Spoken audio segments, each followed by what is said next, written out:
একটা ব্লগ নিয়ে চলে এসেছি, নতুন ব্লগ। তো ব্লগটা হলো এইটাই যে আজকে এসেছি দিদিদের বাড়ি, দিদির শ্বশুর বাড়িতে। আর শ্বশুর বাড়িতে এসেছি একটা কারণেই, কারণটা হলো এটাই যে দিদিরা পাশের রুমে শিফট করছে। পাশের রুম মানে ঘরে শিফট করছে।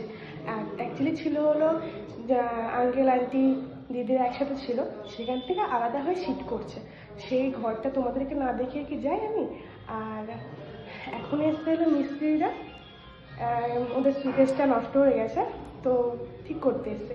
তোমাদেরকে দেখাই ঘরটা কেমন হয়েছে, কীরকম করে সাজাচ্ছে, কি করছে, তা দেখানো যাক সেই জিনিসটা। ওয়েট। আর লাইক সাবস্ক্রাইব বা ফলো করতে কিন্তু ভুলো না তোমরা কিন্তু। রুমের দিকে লাইটটি হয়েছে, ঢাকাও রয়েছে, অনেকই রয়েছে। তো সুকেসটা নষ্ট হয়ে গেছে, সুকেসটা হবে অন্য ঘরে শিফট হবে। তো বের করতে খুবই অসুবিধা হচ্ছে। দিদিদের ঘরটাও দেখাবো যে কীরকম এলোমেলো হয়েছে। এই যে দাদা, এটা হলো আঙ্কেল, আর আন্টি আর দিদি রয়েছে।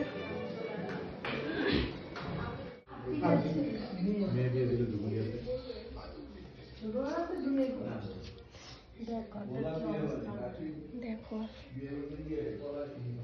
এই যে এই আলমারিটা ঠিক করানো হবে, বের করানো অনেক চেষ্টা করলো কিন্তু পারলো না। এখন মনে হয় অনেক সম্ভব এই নাটগুলো খুলতে হবে, তারপরে করতে হবে। কি সুন্দর আলমারি। দিদির কাছে যাওয়া যাক, দিদি অন্য ঘরে শিফট করছে, তো দেখা যাক দিদির এক্সাইটমেন্ট কেমন। ঠিক আছে, লাগছে। নতুন ঘর হবে, দেখবে সবাই, সুন্দর করে সাজাবো হবে, নিজস্ব সংসার হবে, এটাও আমার সংসার। তা দিদির কাছে তো শুনলাম, কিন্তু এত নোংরা, এত কিছু, কত দিন যে ঘরের মধ্যে ছিল না। এই যে দিদির ঠাকুর ঘর, ওই সাইডেও একটা ড্রেসিং টেবিল ছিল, সেটা মনে হয় খুব সময় ওই ঘরে নিয়ে আসা হয়েছে। এই যে কত কিছু, এগুলো সব কিছু হয়তো পাশের ঘরে নিয়ে যাবে বা বাড়িতে। এই যে এত কিছু নোংরা। তো গাইস, পাশের ঘরে যাওয়া যাক, তোমরাও দেখো যে ঘরটা কেমন। বা মিস্ত্রি কিন্তু এখনো কাজ করছে, তবুও তোমাদেরকে দেখায় যে ঘরটা কি কালার করেছে, কি করে, সবটুকু দেখায় তোমাদেরকে। তাহলে দেখানো যাক।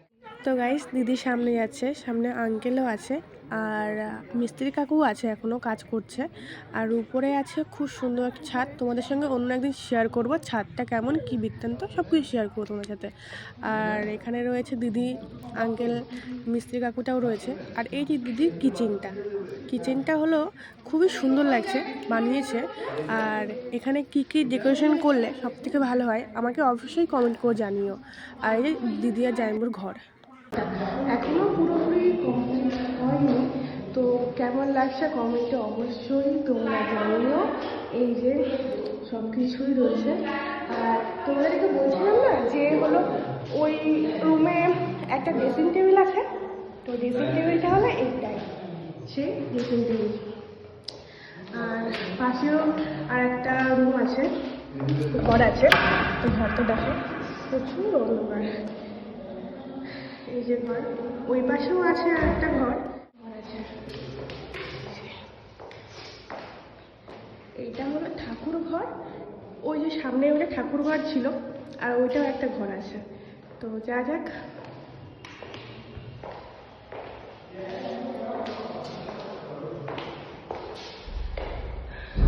এখনো পুরোপুরি কমপ্লিট হয়নি, তো পুরোপুরি কমপ্লিট হলে তোমাদেরকে অবশ্যই দেখাবো। তো পাশের ঘর তো দেখালাম, এই ঘরটাকেও দেখালাম।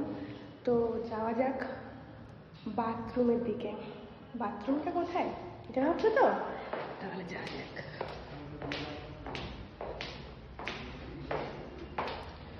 এইটা হলো বেসিন, এই যে, আর এই যে বাথরুম, সব কিছুই রয়েছে বাথরুমে। বাথরুমটা খুবই সুন্দর।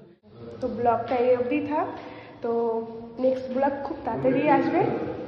বাই। ফলো সাবস্ক্রাইব করতে ভুলো না। টাটা।